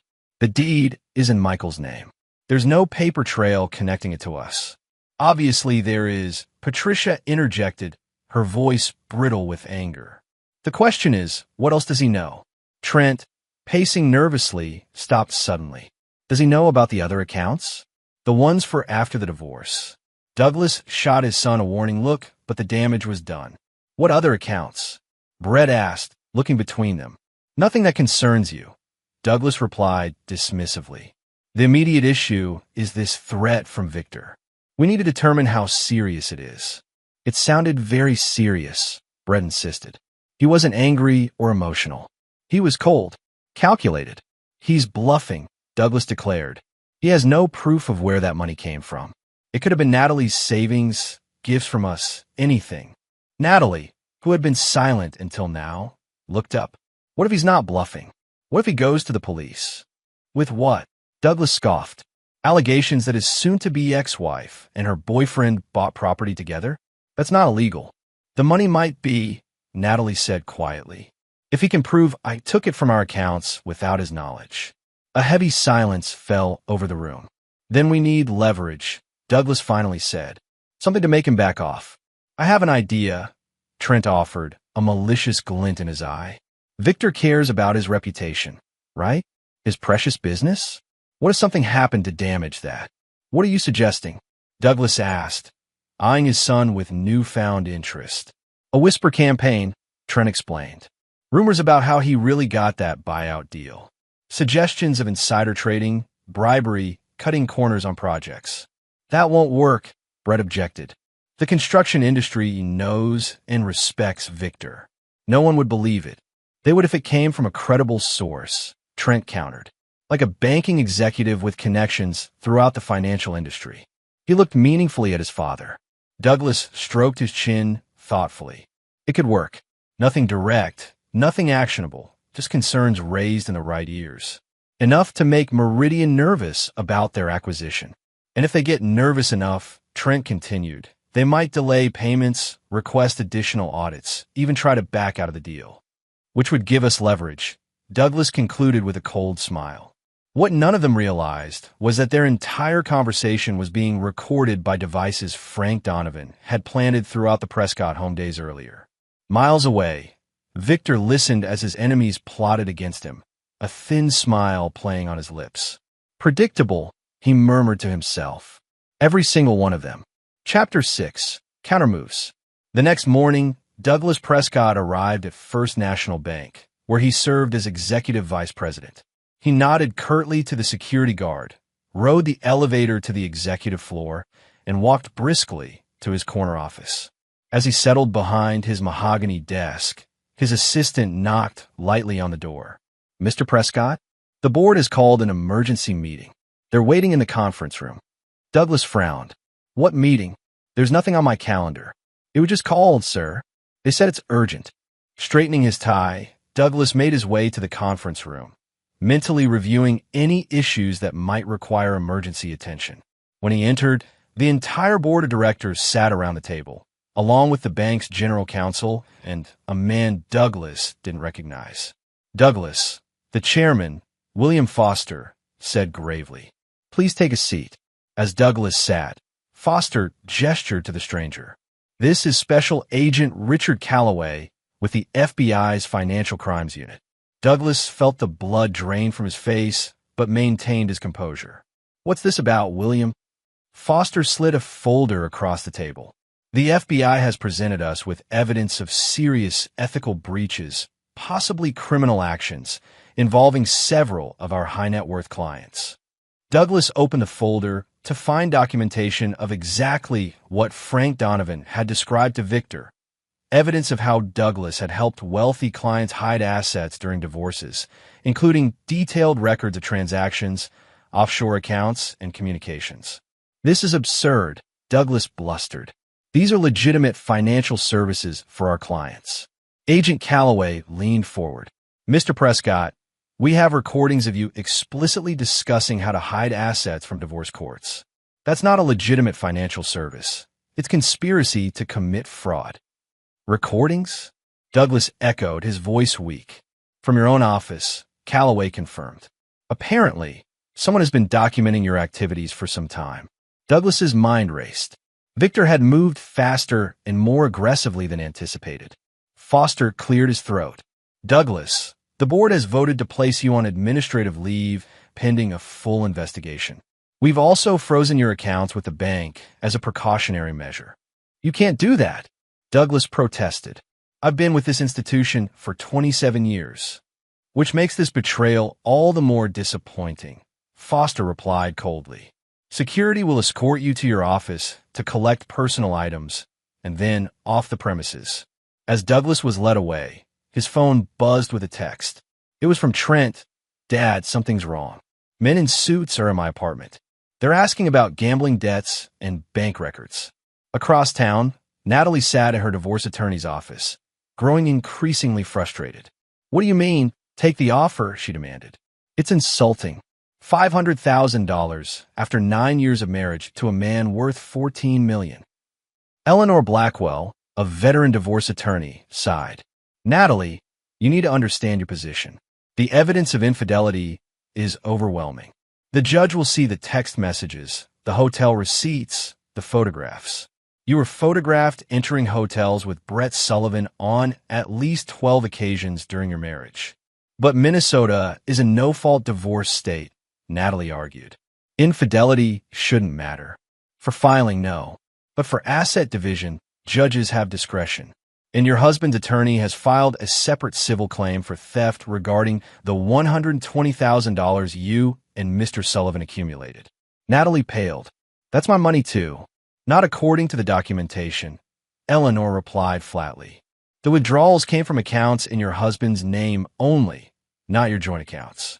He has bank records showing you transferred money without authorization. So, I should just accept being left with nothing? Natalie asked bitterly. $500,000 is hardly nothing, Eleanor pointed out. And given the circumstances, it's a generous offer. If this goes to court, you could easily end up with less and possibly face criminal charges. Natalie's phone rang, Brett calling for the third time that hour. She ignored it, only to have it immediately ring again with her mother's number. I have to take this, she told her attorney, stepping into the hallway. Mom? What's wrong? Patricia's voice was tight with panic. It's all falling apart, Natalie. Your father's been suspended from a bank. The FBI is investigating him. Trent is being questioned about gambling debts. And there are reporters outside our house asking about charity funds. What? How is this happening? It's Victor, Patricia hissed. He's behind all of it. He's destroying our family. As Natalie ended the call, she saw Brett approaching down the hallway, his face ashen. We need to talk, he said urgently. Right now. They found an empty conference room. Brett paced nervously while Natalie watched him. I've been fired. Again, he announced. Someone sent my new company a video. What video? Natalie asked, dread building. Brett couldn't meet her eyes. Us, in the hotel, discussing plans. Natalie sank into a chair. What plans specifically? How we would get half of Victor's money in the divorce. How we claim emotional abuse. How we, he trailed off. How we what, Brett? How we considered planting evidence if necessary, he finished quietly. Natalie covered her face with her hands. We were just talking, venting. We never actually did anything. Intent matters, Brett said hollowly. And it's all there on video. With audio. Natalie looked up sharply. How did he get video from our hotel room? Brett laughed bitterly. Does it matter? He has it. Just like he has evidence of the money you took, the cabin we bought, everything. He's 10 steps ahead of us, and he's not stopping. What do we do? Brett sat heavily across from her. I'm leaving. Today. My brother agreed to sell the cabin. At a loss, but it's cash we need. I've booked a flight to Phoenix tonight. My cousin has a construction company there. He'll give me work. You're running away? Natalie asked incredulously. I'm surviving, Brett corrected. Victor's not after my money or my reputation. He's after complete destruction. I'm getting out while I can. And what about me? Natalie demanded. What about us? Brett looked at her with pity. There is no us anymore, Natalie. There can't be. Not with Victor hellbent on revenge. I'm sorry, but you're on your own. As Brett walked out, Natalie felt her carefully constructed world collapsing. Her lover was abandoning her. Her family was under investigation. Her divorce settlement was evaporating. And her husband, the man she had dismissed as weak and unambitious, was methodically dismantling everything and everyone she cared about. She took out her phone with trembling hands and dialed Victor's number. After 4 rings, he answered. Hello, Natalie. Please, she whispered. Please stop this. A long pause followed. Stop what exactly? You know what? The investigations. The recordings. All of it. You've made your point. Have I? Victor's voice was calm, almost curious. And what point would that be? That you're powerful. That you can hurt us. That you're not the pushover we thought you were. Another pause. That's not the point at all, Natalie. The point is consequences. Actions have them. Yours. Your father's. Brett's. All of you made choices, and now you're experiencing the results. What do you want? She asked desperately. Money? I'll give back every cent. The cabin? Brett's selling it already. Just tell me what it will take to end this. It's not about what I want, Victor replied. It's about what you all deserve. And we've barely begun to explore that question. The line went dead, leaving Natalie staring at her phone in horror. For the first time, she truly understood what Victor had become. Not a wronged husband seeking recompense, but an avenging force determined to mete out justice as he saw fit. And there was nothing she could do to stop him. Chapter 7. Collapse. 1 month after Victor's revelations, the Prescott family gathered once again. Not in their elegant home, but in a small apartment Natalie had rented on the outskirts of Minneapolis. The luxury and privilege they had taken for granted had vanished with stunning swiftness. Douglas sat hunched in a folding chair, aged beyond his years. The FBI investigation had expanded to include several of his clients, all of whom had eagerly turned on him to save themselves. First National Bank had terminated him after an internal audit uncovered even more ethical violations. His accounts remained frozen, his reputation in tatters. Patricia paced nervously, checking her phone every few minutes. The charity boards she had once dominated had all requested her resignation after anonymous tips led to investigations of financial irregularities. The country club had revoked the Prescott's membership. Former friends no longer returned her calls. Trent slouched on Natalie's second-hand couch, nursing a bruised jaw, a warning from his gambling creditors, who had grown impatient after his father's fall from grace eliminated their hope of easy payment. It's been a month, Douglas said hoarsely. A month of hell. When does it end? It doesn't, Natalie replied, setting cups of cheap coffee before them.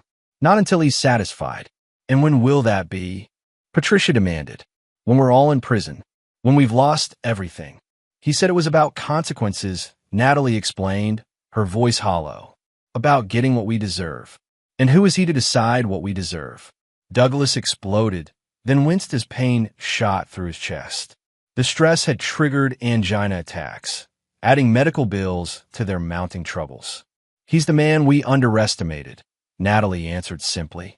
The man we humiliated and betrayed. The man who built something valuable while we were planning to take it from him. Trent looked up, his eyes bloodshot. There has to be a way to fight back. Everyone has vulnerabilities.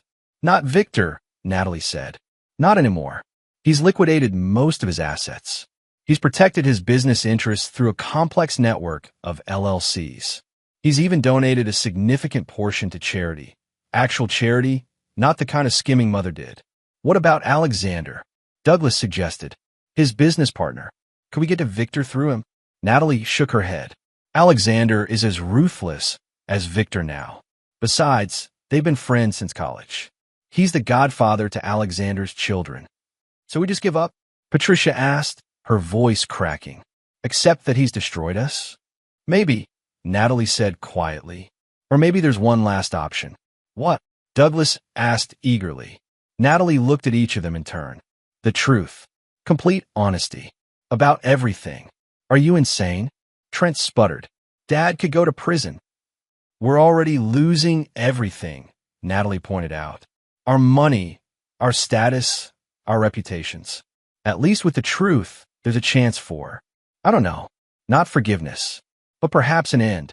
Absolutely not, Douglas declared. We admit nothing. Before Natalie could respond, a knock came at the apartment door. She approached cautiously and checked the peephole, then stepped back in shock. It's Victor, she whispered. The Prescotts froze, exchanging panic glances.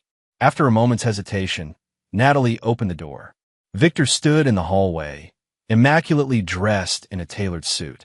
Behind him stood Frank Donovan and another man none of them recognized. May we come in? Victor asked politely, as if this were a social call. Wordlessly, Natalie stepped aside. Victor entered, surveying the modest apartment with its mismatched furniture and bare walls, a far cry from the luxury the Prescotts had once enjoyed. Victor, Douglas began, struggling to his feet. We need to... Sit down, Douglas, Victor interrupted calmly. You look unwell. Douglas sank back into his chair, deflated. Allow me to introduce my associates, Victor continued. You've never met Frank Donovan, but he's been an integral part of your lives recently.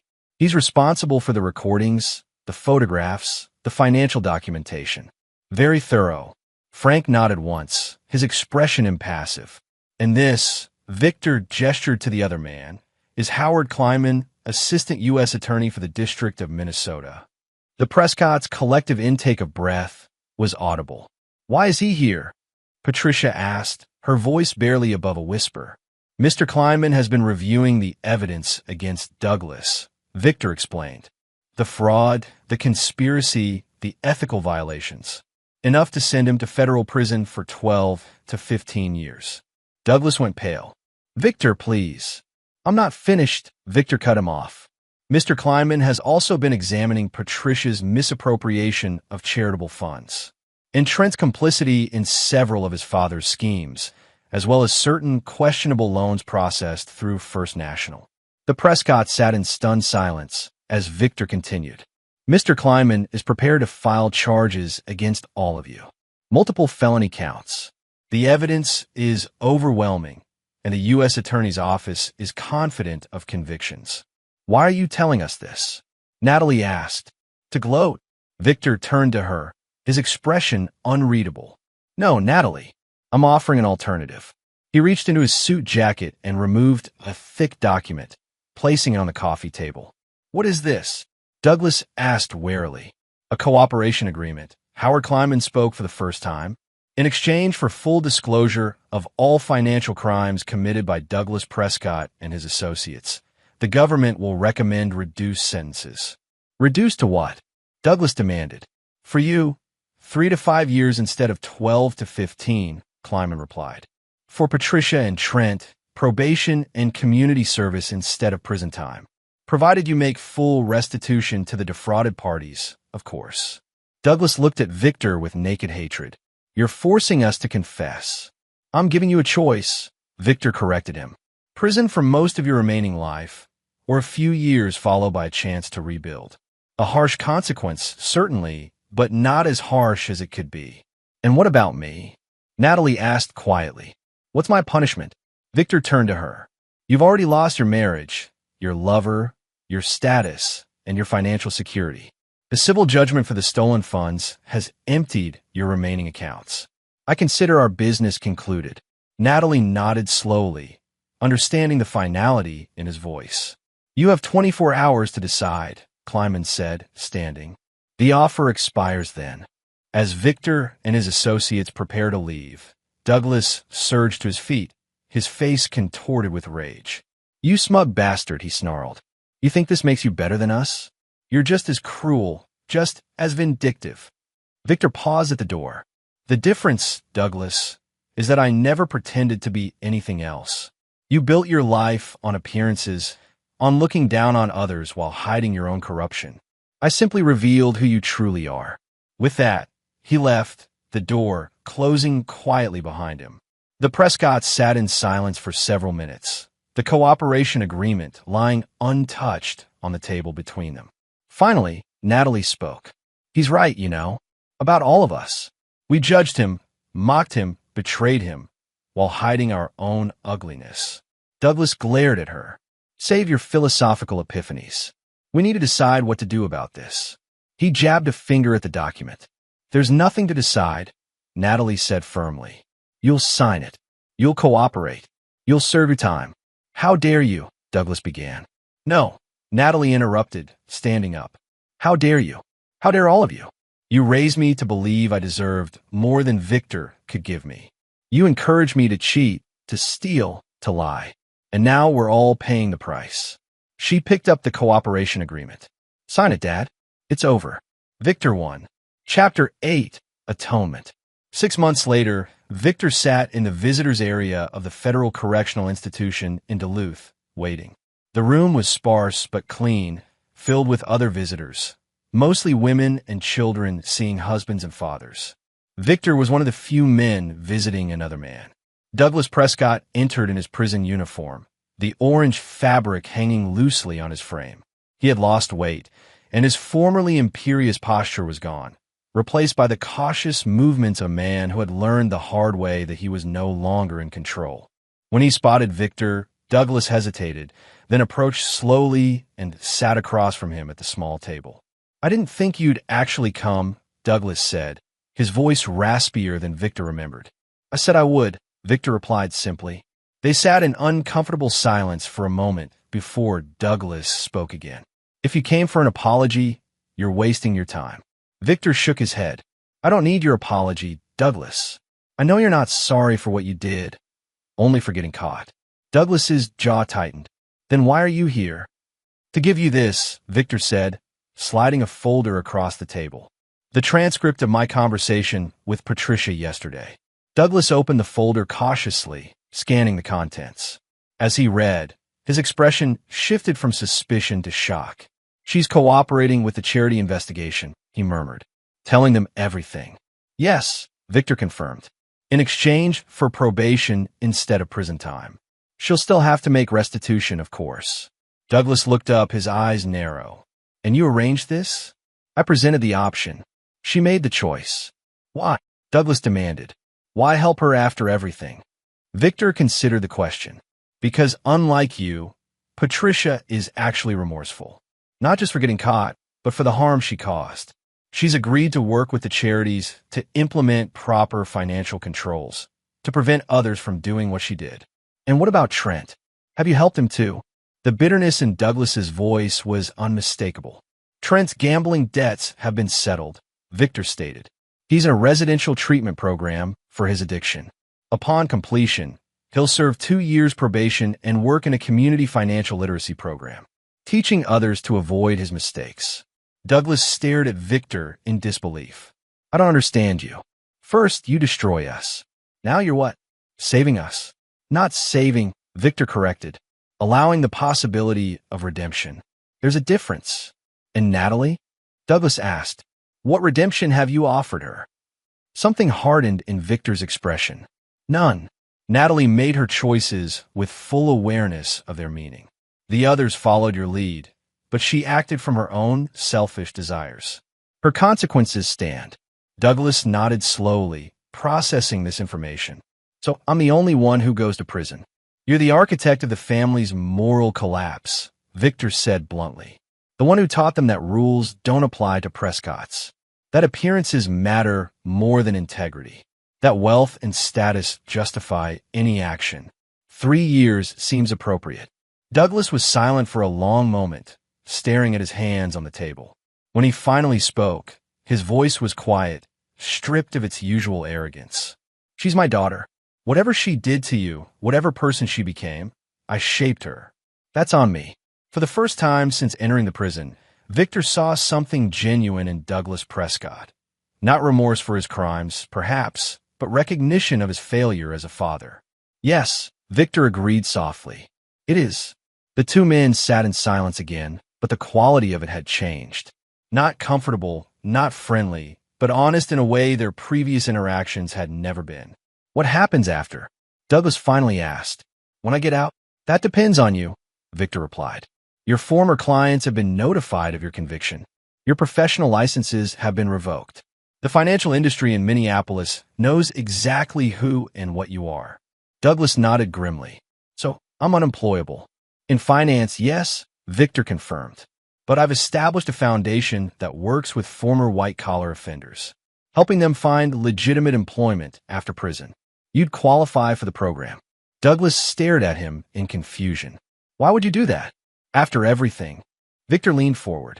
Because revenge wasn't my goal, Douglas. Justice was. And true justice includes the possibility of redemption, even for people like you. As their time came to an end, Douglas stood to return to his cell. But before leaving, he asked one final question. Do you ever regret it? How far you went? Victor considered this carefully before answering. I regret that it was necessary. I regret that your family was so determined to take what wasn't theirs that only severe consequences would stop them. But do I regret protecting what I built? No, never. Douglas nodded once, accepting this answer, then turned and walked away, back to the prison wing, where he would spend the next 3 years contemplating the choices that had led him there. As Victor watched him go, he felt no satisfaction, no joy in the man's downfall. Only a grim recognition that sometimes justice required hard choices and harsher consequences. Chapter 9. Renaissance. 1 year later, Victor stood on the observation deck of the newly completed Hargrove Tower, the Minneapolis skyline spread out below him.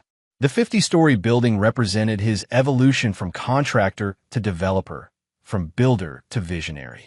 After the sale of his construction company, he had invested a significant portion of his fortune in urban development projects, focusing on mixed-use buildings that combined affordable housing with commercial spaces.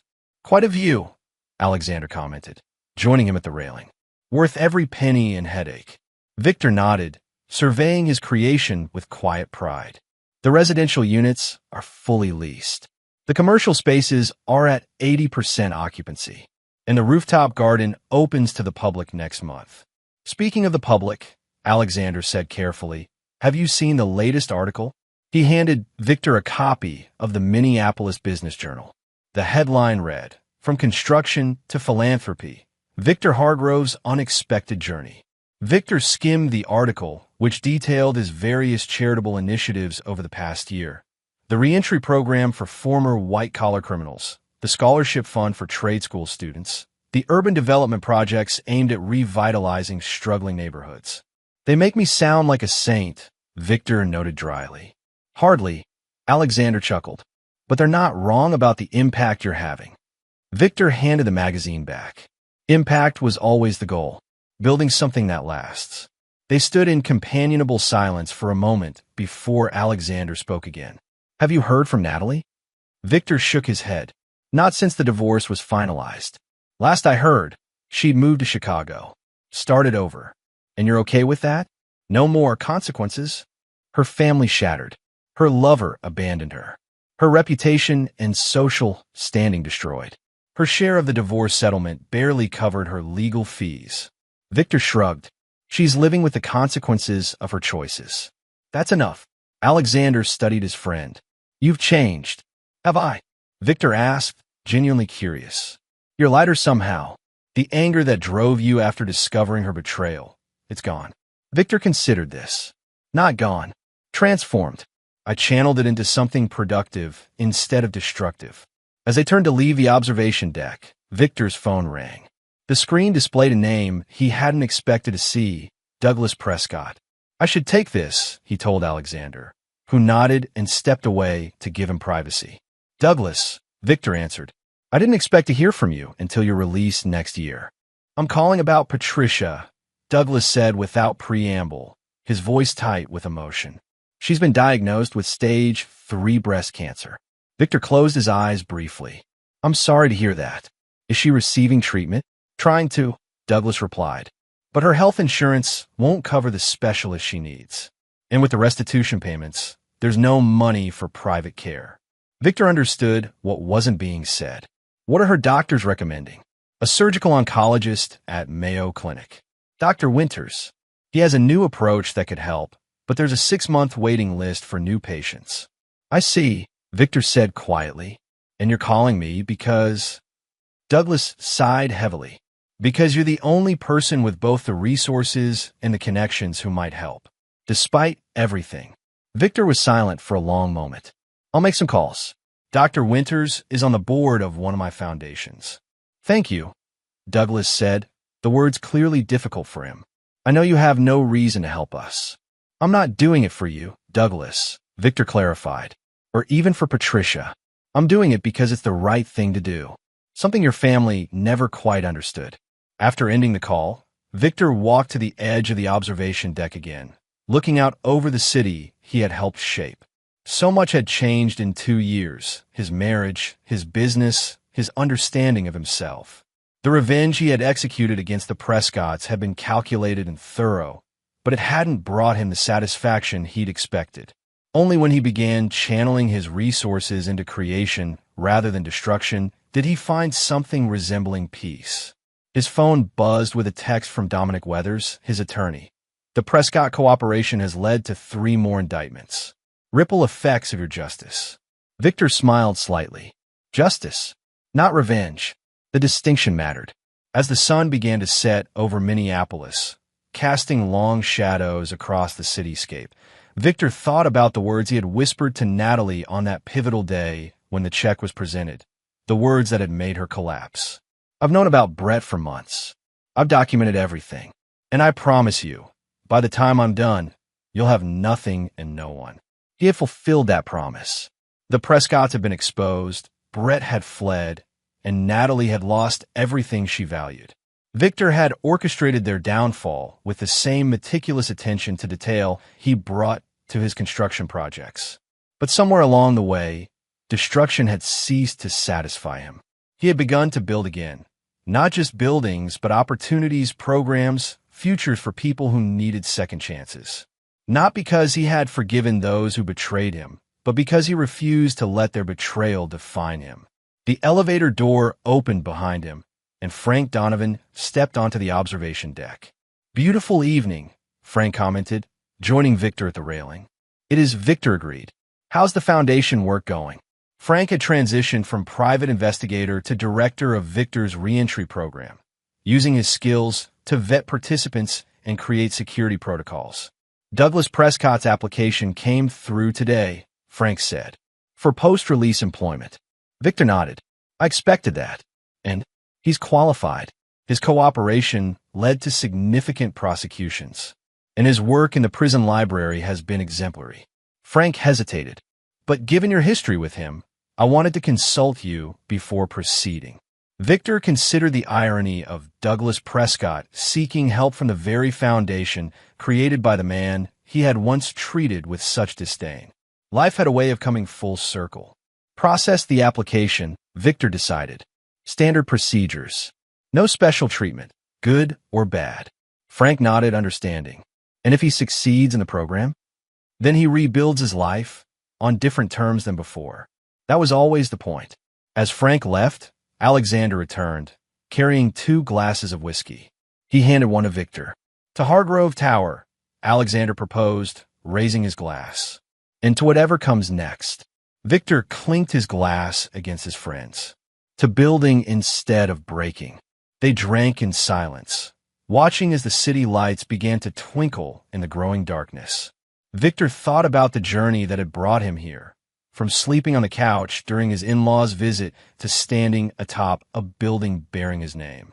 From a husband dismissed as a disappointment to a man who had remade himself and, in the process, helped remake parts of his city.